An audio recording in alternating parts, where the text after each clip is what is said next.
I really, I really do love the MAGA crowd. So I've been getting this comment quite a bit on videos that I've made about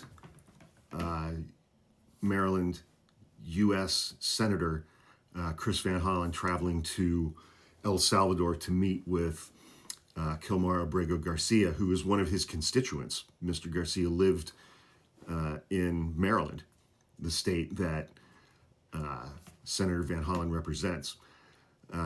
People are saying that I won't talk about the Logan Act because it doesn't fit my narrative. My narrative is the law.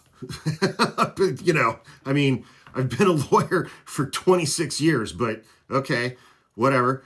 What is the Logan Act? The act was passed in 1799 in response to the concerns about a guy named George Logan. He was traveling to France and negotiating with the French government during a period of tension between France and the United States. Logan's actions, which were considered unauthorized diplomacy, led to concerns that he was undermining the U.S. government's efforts to resolve that conflict between the United States and France. Of key consideration here, George Logan held no elected office. He was a private citizen. What could possibly be the difference between George Logan and United States Senator for the state of Maryland, Chris Van Hollen, and Mr. Garcia is one of Senator Van Hollen's constituents? What could possibly be the difference between those two men? Oh, yeah, one's a private citizen and one's a United States Senator. The Logan Act applies to private citizens.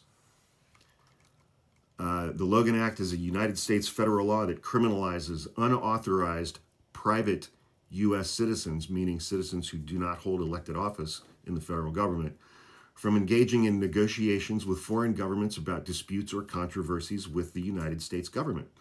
The Act's purpose is to prevent individuals from undermining the U.S. government's foreign policy by interfering in its diplomatic efforts. Well, first of all, there really don't seem to be any diplomatic efforts between the United States and El Salvador. What does exist is a transaction to subvert the United States Constitution and guarantees for due process. It's my understanding that the Trump administration paid President Bukele $6 million to house 200 people, one of whom is Kilmar Abrego Garcia. That's not diplomacy. That's like, buying lumber from Canada. You give them money and they do something for you. First point. Second point, as I said, the Logan Act applies to private U.S. citizens. United States Senator Chris Van Hollen is not a private citizen. He is an elected member of the United States Senate. The Logan Act does not apply to him. It just doesn't. It's got nothing to do with whether or not I have a narrative. This law does not apply to United States Senator Chris Van Hollen. He didn't go down there to engage in diplomacy either. He went down there to visit one of his constituents who has been wrongly imprisoned on foreign soil. So I'm sure you think all of that is my narrative. It's actually just the law.